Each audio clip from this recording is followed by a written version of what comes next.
Angin laut menyapu tambak garam di pesisir Sumeneb pada awal tahun 1870-an, ketika monopoli garam Belanda mulai diberlakukan dengan sangat ketat. Langit sore yang merah keemasan tampak seperti pertanda buruk bagi rakyat Madura, seolah meramalkan darah yang akan segera tumpah. Di tambak yang luas, para petani bekerja tanpa henti dari fajar hingga senja, memikul garam di bawah ancaman cambuk para mandor kolonial. Di antara mereka, ada seorang pemuda dengan tubuh terbakar matahari. Kepalanya menunduk, tapi matanya menyala seperti api. Dialah Raden Soekarno, yang kelak akan dikenal dengan nama Sakra. Lahir sekitar tahun 1858 di wilayah Sumeneb, Madura Timur.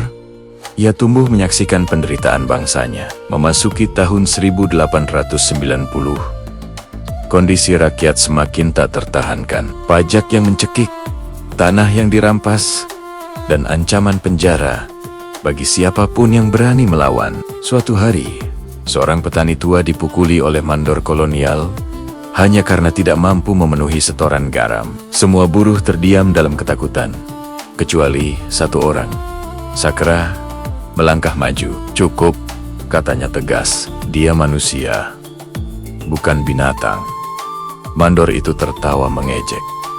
"Belanda yang berkuasa di sini. Kau siapa berani mengaturku?" Sakra tidak menjawab.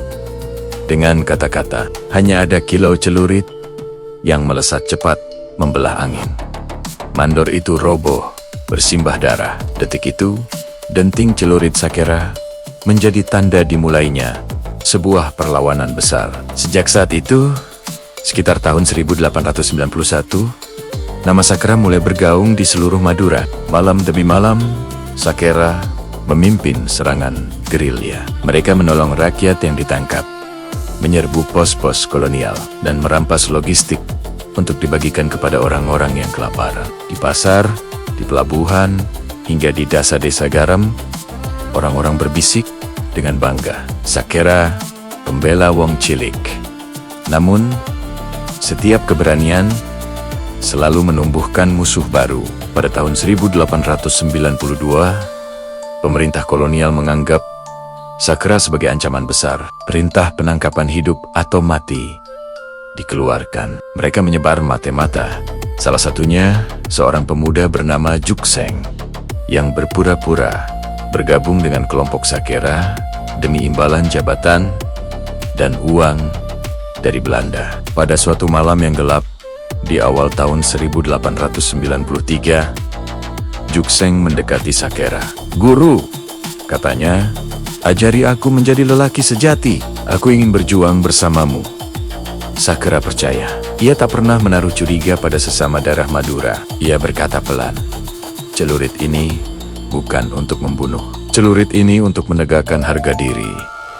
Sayangnya, kata-kata itu tak pernah sampai ke hati yang telah dipenuhi ambisi. Beberapa minggu kemudian, pada tanggal 25 Mei 1893, Jukseng membawa kabar palsu tentang gudang senjata kolonial yang harus diserbu. Sakra dan para pengikutnya berangkat menuju hutan dekat pelabuhan. Tiba-tiba, cahaya obor dan suara peluit membelah keheningan malam. Dari balik pepohonan, pasukan Belanda muncul dan mengepung mereka. Suara tembakan meledak. Namun, celurit Sakra berputar laksana badai. Satu persatu tentara musuh tumbang. Pekikan keberanian menggema di kegelapan. Hidup boleh hilang, tapi harga diri tidak. Di tengah pertempuran sengit itu, Jukseng mendekati Sakra dari belakang dan menusukkan keris panjang ke tubuhnya. Darah mengucur deras. Sakra tersungkur. Ia menatap pemuda yang telah ia anggap sebagai saudara. "Mengapa?" Jukseng tersenyum dingin. "Karena aku ingin menjadi orang besar." Meski tubuhnya penuh luka, Sakra masih berusaha berdiri. Dengan sisa tenaga terakhir, ia mengangkat celuritnya dan berteriak lantang pada pasukan Belanda, "Kalian bisa membunuh tubuhku, tapi keberanian orang Madura tak akan pernah mati."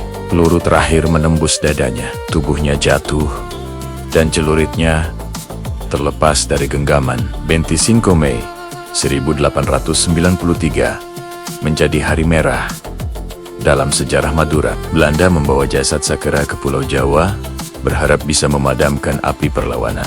Mereka memilih Bangil, Pasuruan, kota yang jauh dari Madura, agar rakyat tidak berkumpul. Namun, rakyat menyambutnya dalam diam yang penuh duka. Tidak ada tangisan keras.